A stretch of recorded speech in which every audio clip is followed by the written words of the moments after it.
Orlando, novela. Orlando, una biografía. Título original en inglés, Orlando, a Biography. Es la sexta novela de Virginia Woolf, publicada el 11 de octubre de 1928. La editorial que se encargó de su publicación, Hogarth Press, pertenecía al matrimonio Woolf.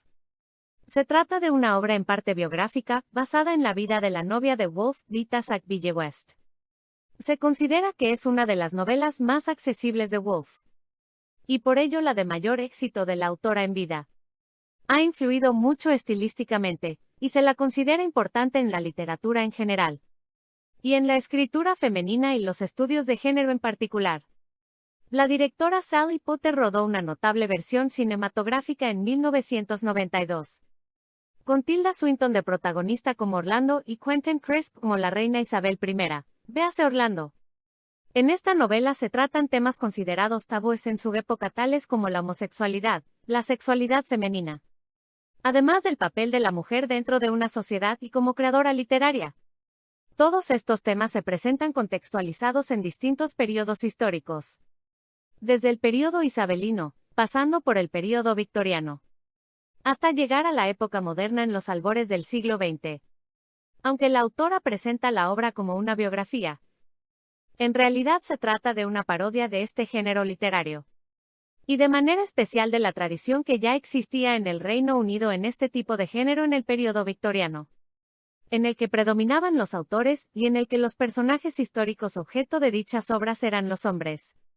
Con lo que esta obra aporta una visión especialmente crítica del papel asignado a la mujer, no solo dentro de las sociedades machistas imperantes durante los casi 4 siglos por los que transcurre la obra, sino también dentro del mundo literario, un sector prácticamente reservado solo para hombres. Orlando, 1928, es una fantasía libre, basada en algunos pasajes de la vida de Vita Sackville West, su amante desde 1922 y también escritora, en que la protagonista vive 5 siglos de la historia inglesa. Tiene una cualidad distintiva respecto al resto de novelas de Virginia Woolf, como sugiere su subtítulo, una biografía, pues intenta representar el personaje de una persona real. Pretendía consolar a Vita por ser mujer y por la pérdida de su hogar ancestral, Knole House, en Kent, aunque es también un tratamiento satírico de Vita y su obra. En Orlando las técnicas de los biógrafos históricos se ridiculizan.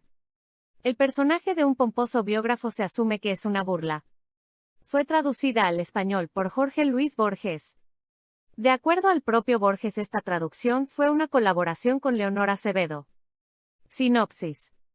La primera frase de Orlando, clave para el resto de la obra, es: for there could be no doubt of his sex, though the fashion of the time did something to disguise it. Él, porque no cabía duda sobre su sexo. Aunque la moda de la época hizo algo para disimularlo, es un joven guapo, aristócrata y muy aficionado a la literatura, que nace en un periodo dorado para las letras inglesas, el isabelino, y esto se caracteriza de una forma muy marcada al describir la forma de escribir de Orlando. Es uno de los periodos más prolíficos de las letras inglesas, de modo que Orlando escribe copiosamente. Los personajes de sus dramas son el vicio, el crimen y la miseria.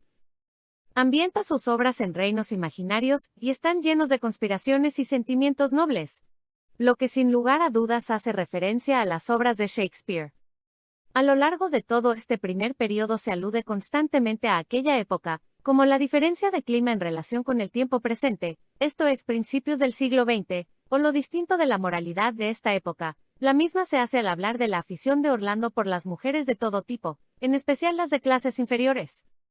Estas constantes alusiones a las características particulares de un periodo específico, algunos las han interpretado como una forma, por parte de Woolf, de ridiculizar la tendencia de los historiadores de su época por hacer claras separaciones de un periodo a otro, y la creación de dichas líneas divisorias temporales pueden resultar algo artificiales, cuando en realidad la mayoría de los cambios se han dado de una manera paulatina.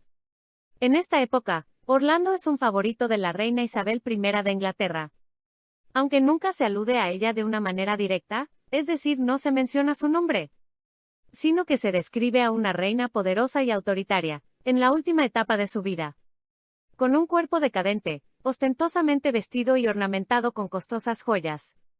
Se alude al gusto de la reina Isabel por los jóvenes aniñados y la falacia de su virginidad. De la corte de Isabel I, se pasa a la de Jacobo I, y al acontecimiento conocido por los británicos como The Great Frost, esto es, el invierno de 1607-1608, que fue especialmente crudo, congelándose el río Támesis en unos 2/3 de su recorrido. Se instalaron tiendas encima del río y la gente, incluyendo a la corte, se reunía y se divertía en el mismo. Con este duro invierno vino el primer gran amor de Orlando.